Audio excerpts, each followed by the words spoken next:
Hi, everybody. Welcome back to another episode of the Overseas Teacher Podcast. This is episode number 7.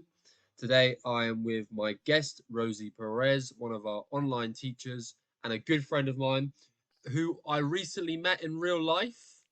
Very Isn't that fun. right? Yes. And you had a coffee and I had a beer. It was midday. Yes, that is correct. You had a beer and I had a coffee because I had to go back to work, funnily enough. Daniel, Very if you're good watching, employee. I was a very good employee. I went out, met Rosie for a coffee, strictly business, and then came right back and cracked on with all my administrative stuff. So, I was so proud. yeah, I was a very, very good employee. But Rosie, I think the best way for us to start this podcast is really find out a little bit more about you. So tell me more about yourself and prior to becoming an online teacher of us, what were you up to? What was going on in Rosie's life? What was going on in Rosie's life? Gosh, what a question. What a question, Carl. So before the overseas teacher, I had been living in London for about 4 years. I moved here. I grew up in two different islands in the Caribbean. I grew up born in Trinidad and Tobago, first 10 years of my life there, then 8 years in Barbados. I know you didn't ask for my life story, but here it is. And then I moved to London at 18 for uni and did a kind of gap year thing where I worked in some hospitality in a horrible cafe, which I stayed at for 4 years very unhappily until I found overseas teacher.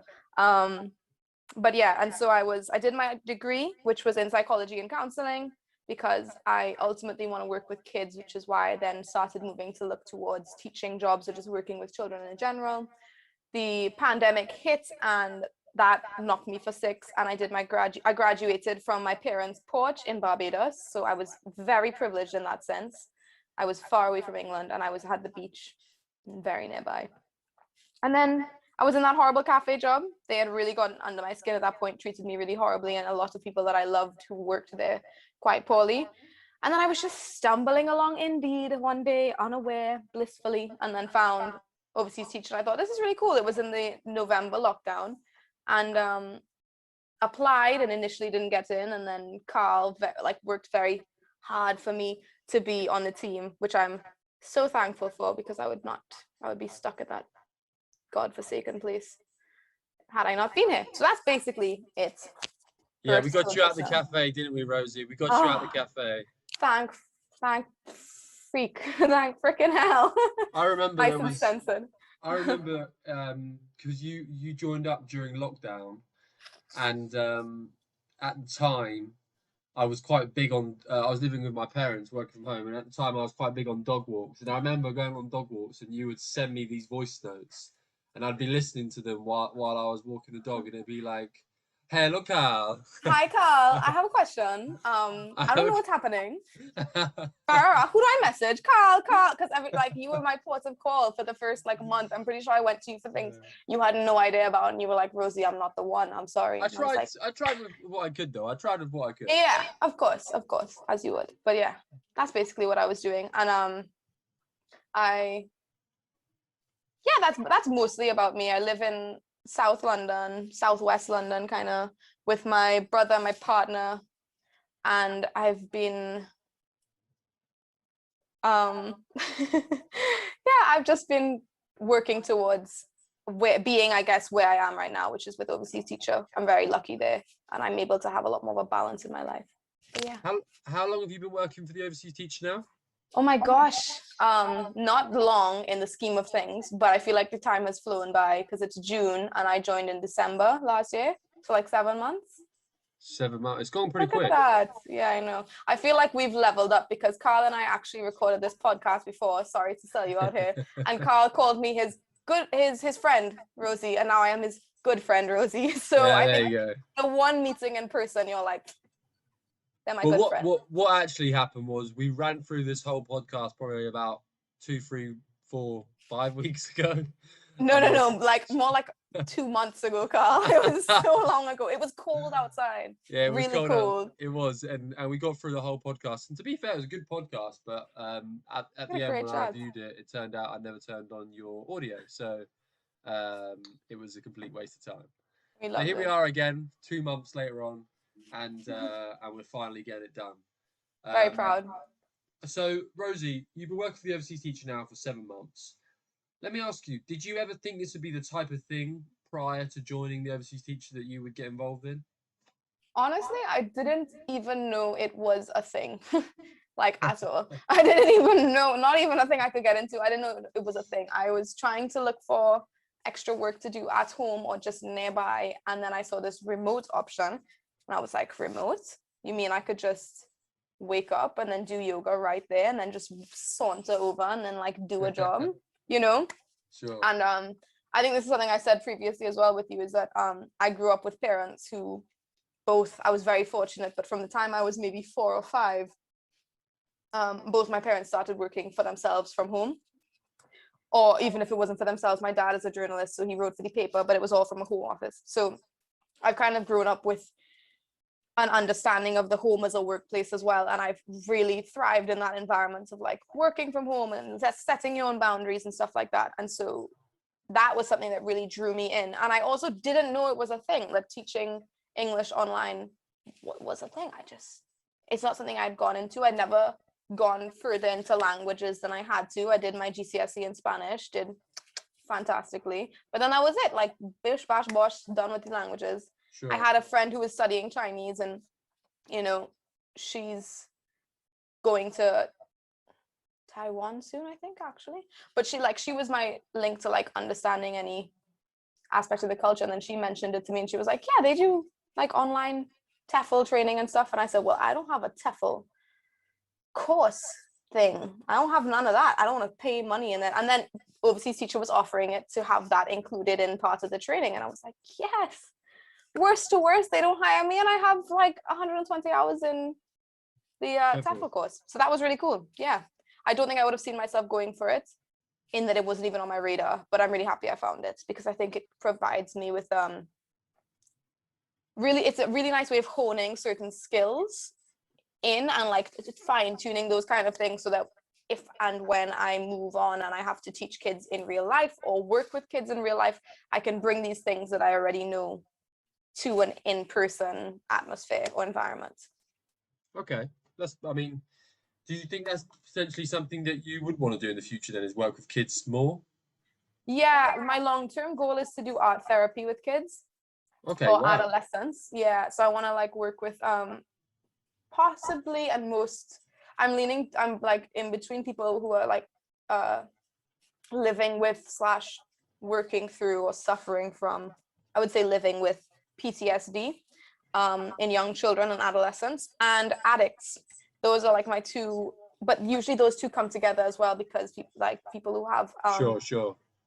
adverse life experiences, adverse childhood experiences, tend to be more susceptible to addiction later on in life. So the two kind of go hand in hand, and that's what I want to work towards, I think, but I haven't fully settled into it. And I know I have to do some experience working in person with children sometime in the next couple of years. So I And I can't be guess, an overseas teacher forever, of unfortunately. course, well, no, we would love to have you, but of course, we understand that at some point you've got to spread your wings. I think I want to go back to something you mentioned earlier on about how both your parents worked for themselves from home. So you've Mhm. always sort of viewed home as not just a home, but a workplace. Mhm. Um, I think that's really an interesting point, because a lot of people have found in recent times, since the pandemic started, that this transition of working from home and just being indoors all times can sometimes affect with motivation, affect with discipline. Um, Mm. how I mean, how do you sort of discipline yourself when you're working at home? How do you kind of get yourself through the day and not get distracted by that big couch that you'll be sat on later on, or not get Oh, distracted by that big bed or that TV series you've been watching with Noah? Do you yeah, know what I mean? yeah.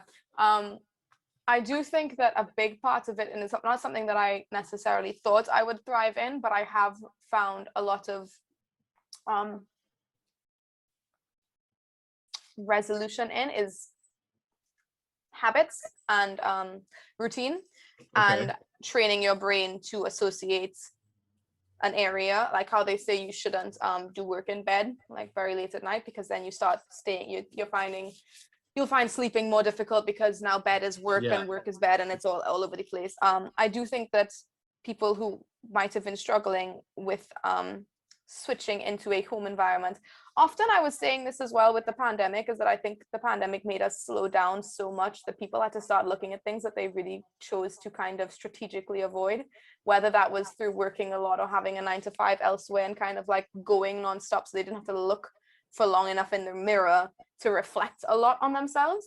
Sure. That's like just a personal thing I think I've gone through, and I think that I've worked on my work habits as well, having a healthier routine for like a healthier sleeping schedule, trying to be a little bit more on top of that, and setting boundaries, just being like, okay, you have to do XYZ, you can have a break then, knowing that there's just going to be a point where, you know, sometimes, don't get me wrong, some days I'm a lot better at it than others, like some days that kind of Super normal. lethargy just takes over, Yeah. and you want to just mong out on the sofa for a couple hours, and it's about also allowing that and not feeling guilty when you do that. But, you know, knowing, okay, well, I'm going to make that up over the weekend, or knowing, okay, I'm going to put some work in on my day off, because I've relaxed for my whole afternoon that I said I would do work for, you know. So I guess it's just a bit of a balance about, like, honestly, to me, it's treating yourself kindly and setting boundaries, but not being like horrible to yourself if you have to break that for a moment and just be like, okay, no, I need to have some emotional space or some breathing time or whatever, you know. And But also, you're looking at a computer all day. It's mega important that you take a break, because otherwise it's gonna affect your health negatively. Oh God, yes. And I also find that because I'm spend time working on a computer, I'm less inclined to just move from the computer to the couch to like watch another screen. Sure. So I try to break up my screen time with whether it's physical activity. Also, staying active has become a really important part for my mental health. When I can ground myself and my body in the beginning of the day and really set my day up from like a physical grounding, whether that's through yoga or any other form of exercise. But sometimes I'll do a little like in between my classes as well. When I have that 10 minutes, I have my yoga mat out and I'll just be like, Nice. just like stretch through everything and just like really feel your body kind of hanging, and then just get right back into it. So I guess it's about having little breaks here and there where you stop yourself from just fucking, sorry, I cursed. No, that's yeah. fine. Sorry, we're all normal here. Cursing happens. I tried so hard to say freaking earlier on, and it sounded so weird out my voice. I'm just freaking tired. Yeah, you know, like when you're just staring at something, it's about kind of breaking it up and switching it up a little bit sometimes. But having a routine as well, I don't know. I totally get what you mean. I think you're right. It's definitely important to have those little breaks, even if it's a 5-minute break. It's better than nothing. So bad to just stare at a screen all day, especially when you're working on the screen. Okay, so you have this sort of setup whereby you're used to the idea of working from home. You are working from home now, and you started work with the overseas teacher. What sort of was your first initial thoughts walking into sort of the interview process and thinking and thoughts of the job itself? What were you expecting? What surprised you? What didn't surprise you? I said this to you the other day when we were liming, actually. The first thing that surprised me was Karl, because I thought I was going to be seeing like a Karl Pilkington type, like balding man, because also I was supposed to have my interview and then you were going to do it, or somebody else was going to do it, and then the link didn't get sent through. It went to my like spam or something, and I was just loading it, and I had such a busy, tense day, and then you were in a meeting until like midday, and so I was just kind of waiting around, and I expected this like kind of like balding old guy to be looking at me. And then this handsome devil comes out with a fucking shaved head and like these glasses on, like Steve Jobs, but like more like young and like handsome. He's carrying himself like, oh yeah, how you going, Rosie? Don't, you make me blush. I was like, Karl, I thought you were gonna be old. And that's one of the first things you said to me, was you were like, you know, all of us are quite young. And I was like, nice. Okay, cool. And that was one thing that I didn't expect. And then it was kind of like a really human interview, because you were like, this is going to be really cringy, just letting you know, you have to pretend that I'm a child. And I was like, thank goodness you addressed the elephant in the room, because I was going into it and I get mad performance anxiety. Like I hate being put into a role play scenario in the beginning of my uni I know what uni you mean. thing. Yeah, uni life, uni career. Yeah, sure. Uni career. What do I think I am? We had to do these like triads where you had to do counseling in a role play scenario. So one person had to be the counselor, one had to be the Oh wow. the client, one person had to then make notes and kind of give you feedback on what you were doing. I hated it. I was like, why are you? And I had the most boring person who was my thing. So I would come in and I'd be like, well, I've been unpacking this and that. So she had plenty to work with, but she would sit there and be like, well, I painted my room the other day.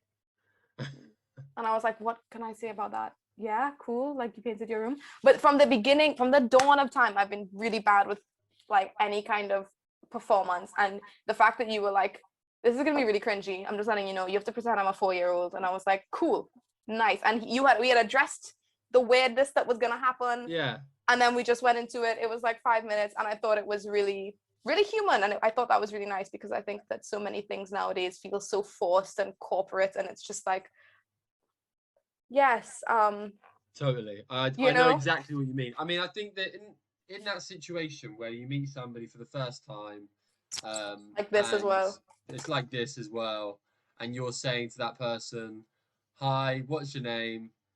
How are you? Where are you from? What have you done? Etc. Etc. Right now, I need you to pretend you're a 4-year-old. Yeah. No, you need to pretend that But I'm I'm a 4-year-old. 4-year-old. Yeah, Yeah. exactly. So Exactly. it was just like really, really one of those situations where the best way to make sure this runs smoothly is addressing the Yeah. fact that this is extremely cringy Yeah. And awkward as heck. and awkward as heck. But once you Yeah. address that, it's sort of just like, right, it's not that, let's get on with it. You Yeah, know what I mean? exactly. And I feel like that's kind of how every one of the overseas teachers handled everything so far, where it's just like when I had to have a one-to-one in like the first couple weeks of my training or something. And I was like, is it really bad that I'm having a one-to-one? And they were like, oh my God, no, shut up, like calm down. And I was like, okay, Yeah. cool, nice. I was just like, I'm just an anxious person. I thought you're gonna decide you don't want me on the team. And they were like, no, everybody's doing a one-to-one. You haven't even joined the team yet. And I was like, thank you so much. It's always been kind of a way of like that like natural humility of just like, it's just, we all have it. We all experience these things. And it's just nice that everybody kind of doesn't make you feel really ridiculous for having very natural feelings and responses to a situation. Totally. I think one of the most important things that people need to know is that, you know, teaching, there is no real stereotype of the ideal teacher. Teachers come from, male, female, whatever. Um, However, what I will say is sometimes people think I don't necessarily have the right characteristics to be a teacher because I don't have any experience of kids, or um, I've never really been interested in children, or I'm much more I mean, I interested hope in. nobody's interested in children. Well, You no, know? but you know what I mean, though. You know what I mean. The case of actually, wanting to teach children, and Yeah, a lot I of didn't think I teachers, was that. a I lot, thought I was yeah, very a lot of online left field. teachers never thought they were going to be online teachers, but they are online teachers, and they're building skills that help them with all kinds of situations in the future. Being able to communicate with people online is a skill.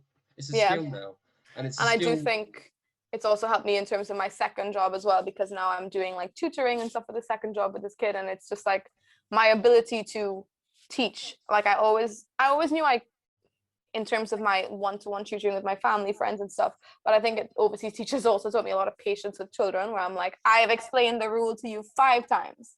Please get it. Now I'm just like, okay, well, let's try another pathway. Let's try another avenue. And it's kind of like, again, worked on focusing on those skills, working on what I can. I also didn't think I was going to be like the typical teacher. I think a lot of the people that I've met at overseas teacher have also been like is it unconventional, when I think about it, like we've got people who have like bright colored hair, and I was like, frick yeah, like go off queen or non-binary person or king or whatever. Definitely.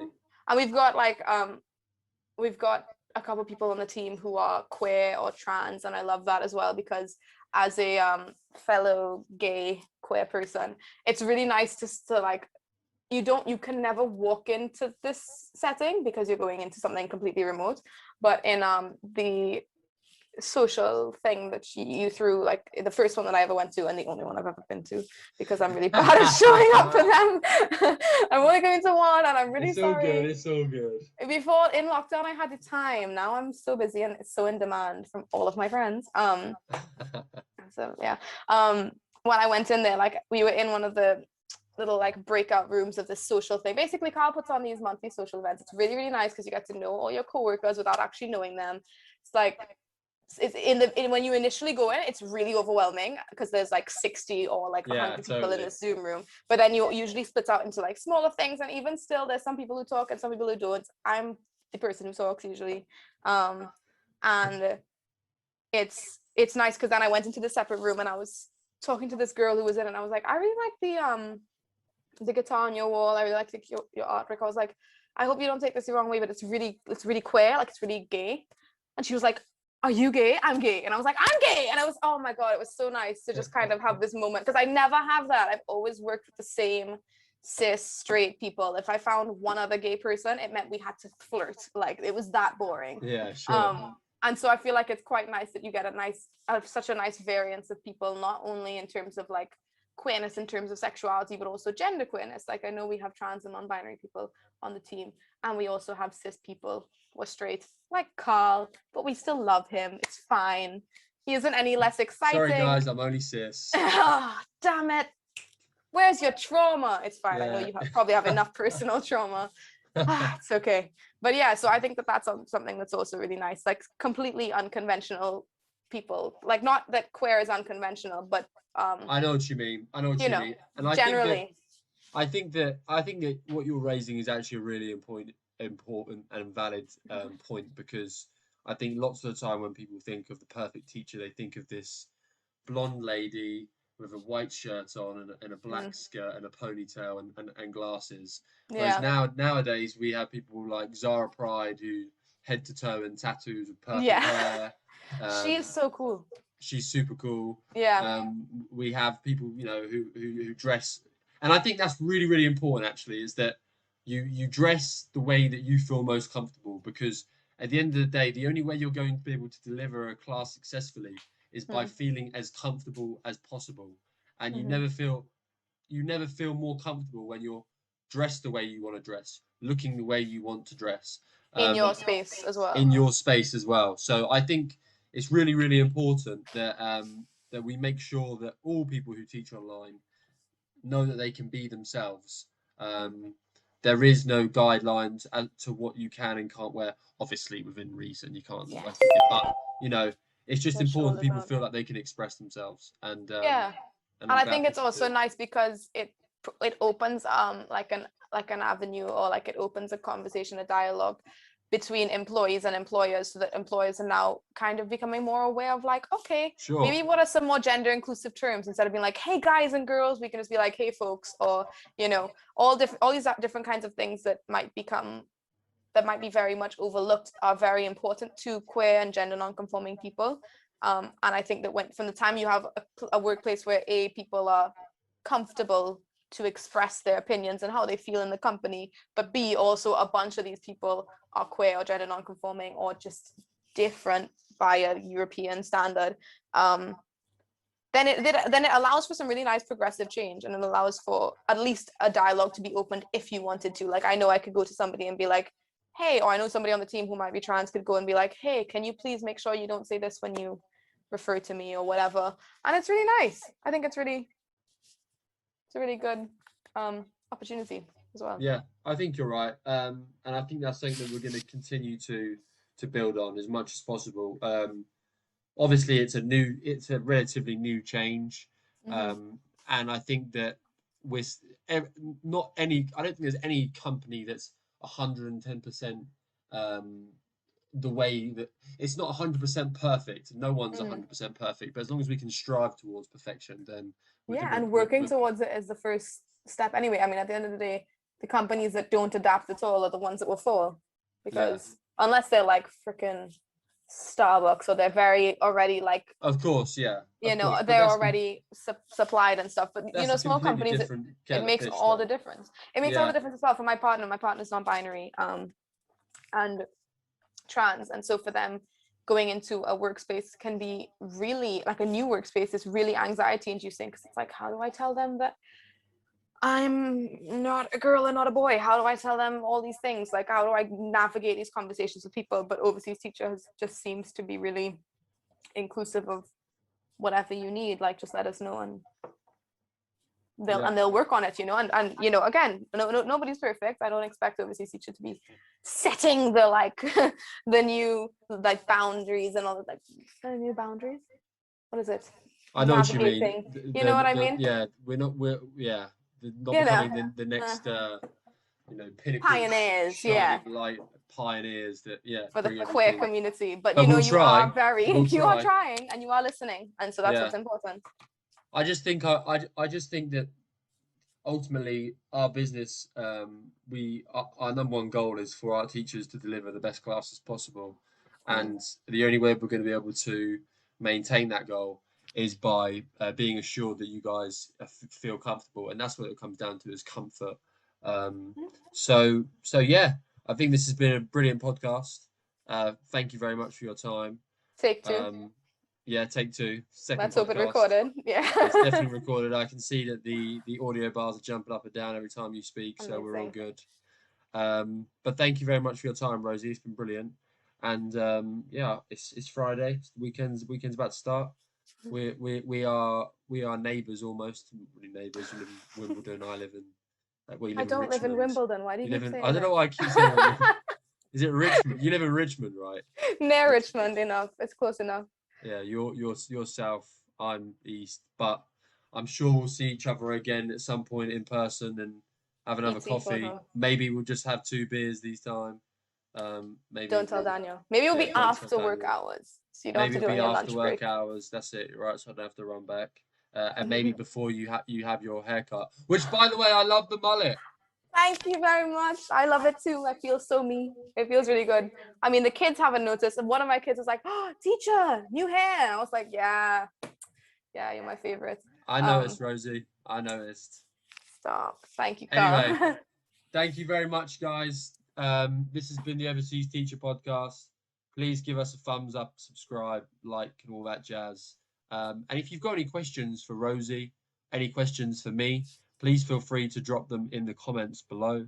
I'm not sure if we will get any, but if you have watched this and this is something that you want to discuss further, I think it's an interesting topic, and I think it'd be interesting to hear your guys' thoughts. So, thanks everybody. Take care.